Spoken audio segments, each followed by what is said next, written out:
Hi friends, welcome to my channel. আমি দোয়েল। আজকে আমি বানাবো আমড়ার আচার, এবং সেটাও কিন্তু দারুণ মজাদার। কত সহজে আমড়ার আচার বানানো যায় সেটাই আজকে আমি আপনাদের দেখাবো। তো চলুন আমার কিচেনে রেসিপিটা শুরু করি।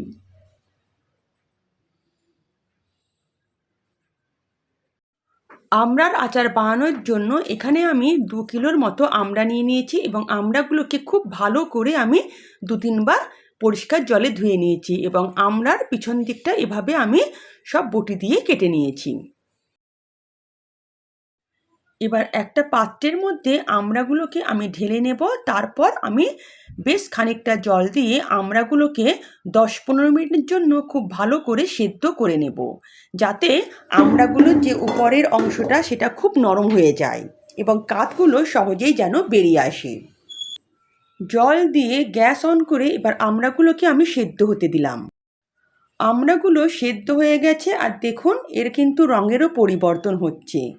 এখনও কিন্তু 10-15 মিনিট ভালো করে সেদ্ধ করতে হবে, যাতে আমড়ার উপরের অংশগুলো খুবই নরম হয়ে যায়। আমড়াগুলো খুব ভালোভাবে সেদ্ধ হয়ে গেছে। এবার আমি এগুলোকে জল থেকে তুলে নেব এবং ঠান্ডা জলের মধ্যে রেখে দেব।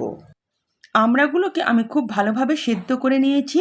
এবার একটা পাত্রের মধ্যে আমি সামান্য জল দিয়ে 2-3টে করে আমড়া নিয়ে এভাবে হাতের সাহায্যে এর কাঠগুলো বের করে নেব। দেখুন কত সহজে কাঠগুলো বেরিয়ে আসছে।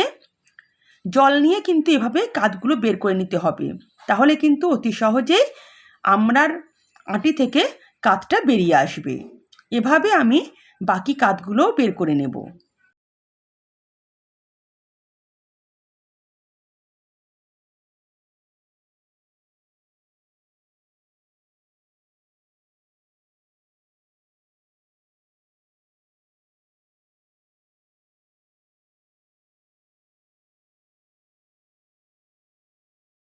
আমড়ার আঁটি থেকে আমি কাঠগুলো সব বের করে নিলাম।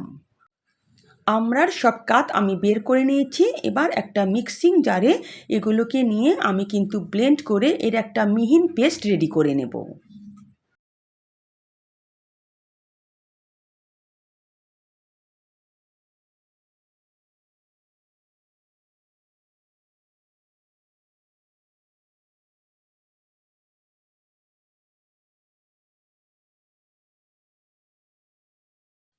আমড়ার কাঠগুলো দেখুন আমি কিন্তু ব্লেন্ড করে একদম মিহিন একটা পেস্ট করে নিয়েছি। দেখুন একদমই মিহিন পেস্ট। আচারের জন্য একটা স্পেশাল মশলা আমি রেডি করে নেব। এর মধ্যে আমি শুকনো খোলায় 1 চামচের মতন গোটা জিরে দিয়ে দিলাম, 2টো এলাচ আর কিছুটা দালচিনি দিলাম, 20টার মতন গোলমরিচ, 1 চা চামচ গোটা মৌরি, 1 চামচের মতন কালো সর্ষে, 1 চামচ জোয়ান আর 1 চামচ ধনে, গোটা ধনে, 4টে শুকনো লঙ্কা, 1/2 চামচের মতন 5 ফোড়ন। এবার সব মশলাগুলোকে আমি শুকনো খোলায় ভালো করে ভেজে নেব। মশলাগুলো কিন্তু লো ফ্লেমে ভাজতে হবে, না হলে কিন্তু পুড়ে যাবে।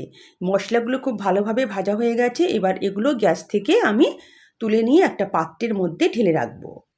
গোটা মশলাগুলো ঠান্ডা হয়ে গেলে এগুলো আমি মিক্সিং জারে ভালো করে গুঁড়ো করে নেব।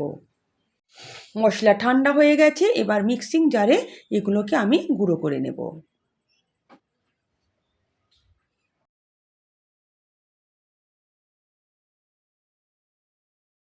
এবার আমি আচারটা রেডি করে নেব। তার জন্য গ্যাস অন করে একটা কড়াই বসিয়ে দিয়েছি। তার মধ্যে 2 টেবিল চামচের মতন আমি সর্ষের তেল নিয়ে নেব।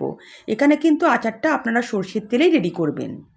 তেল গরম হলে এর মধ্যে দিয়ে দেব আমি একটা তেজপাতা, 1/2 চামচের মতন 5 ফোড়ন আর 1 চামচের মতন কালো জিরে। 3টে উপকরণ তেলে আমি কিছুক্ষণ ভালো করে নাড়াচাড়া করে নেব। এরপর এর মধ্যে দিয়ে দেব আমি আমড়ার কাঠটা।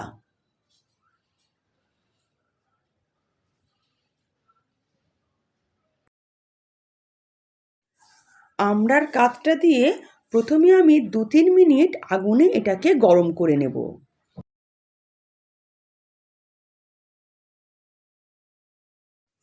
এবার এর মধ্যে দিয়ে দেব স্বাদ মতন লবণ। আপাতত আমি বড় চামচের 1 চামচ নুন দিচ্ছি, পরে নুনের প্রয়োজন হলে আমি আরও দেব। বড় চামচের 1 চামচ দিয়ে দেব আমি বিট লবণ। ওই একই চামচের মাপ করে দিয়ে দেব 1 চামচের মতন আমি কাশ্মীরি রেড চিলি পাউডার, যাতে আচারের খুব সুন্দর একটা রং আসে। হাফ চামচের মতন হলুদ গুঁড়ো দিয়ে দেব। এই শুকনো মশলাগুলো দিয়ে এবার আমি ক্রমাগত আচারের কাতটাকে আমড়ার কাতটাকে নাড়তে থাকবো, যতক্ষণ না এটা ফুটতে ফুটতে অর্ধেক হয়ে যায়। আর হ্যাঁ, মাঝে মাঝে কিন্তু এভাবে নাড়তে হবে, না হলে তলায় লেগে যেতে পারে।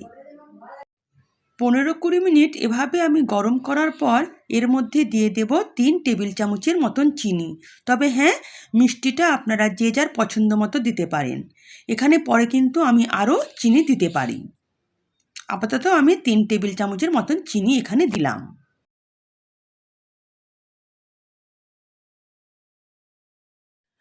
এটা মোড়ে মোড়ে একটু ঘন হয়ে গেছিলো, কিন্তু যখন আমি চিনিটা দিলাম তখন কিন্তু এটা একটু পাতলা হয়ে গেল। এবার এটাকে ফুটতে দিতে হবে এবং ততক্ষণ ফোটাতে হবে যতক্ষণ না এটা ফুটে আরও অর্ধেক হয়ে যাবে এবং গাঢ় হয়ে যাবে। এটা 15-20 মিনিট আমি ফুটিয়ে নিয়েছি, আর দেখুন এর রঙটাও কিন্তু অনেকটা চেঞ্জ হয়ে গেছে। এটাকে আরও ফোটাতে হবে এবং আরও গাঢ় করতে হবে, 3 ভাগের 1 ভাগ করে নিতে হবে।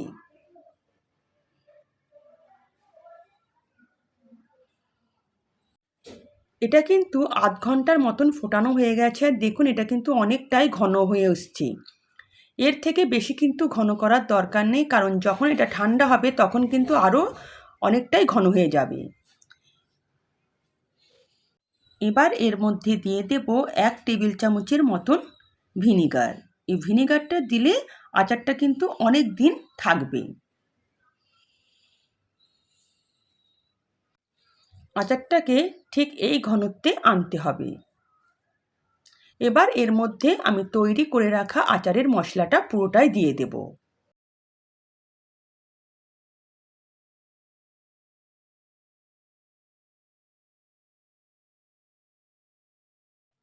গুঁড়ো মশলাটা ভালো করে আচারের মধ্যে এবার আমি মিশিয়ে নেব। তারপর আমি গ্যাসের ফ্লেম বন্ধ করে দেব। আচার আমার রেডি। এবার ঠান্ডা হলে কাচের বয়ামে ভরে রেখে 2 দিন রোদে দিলেই আচার রেডি। আর খেতে দুর্দান্ত স্বাদের হয়। একবার অবশ্যই করে দেখবেন আমড়ার আচার।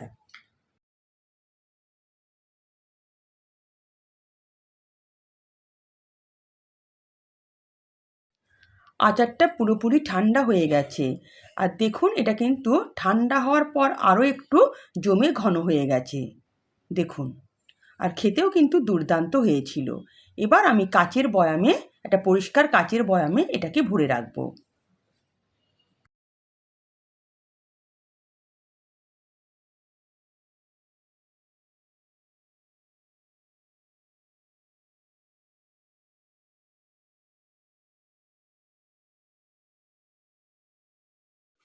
রেডি হয়ে গেছে দারুণ স্বাদের আমড়ার আচার। এবার এটাকে 2 দিন রোদে দিলে তারপর কিন্তু আমড়ার আচার পুরোপুরি রেডি। যদি আমার রেসিপি আপনাদের ভালো লেগে থাকে তো প্লিজ আমার চ্যানেলকে সাবস্ক্রাইব করবেন, আর পাশে থাকা বেল আইকনও প্রেস করবেন, যাতে নিত্য নতুন রান্নার নোটিফিকেশান সবার আগে আপনাদের কাছে পৌঁছে যায়।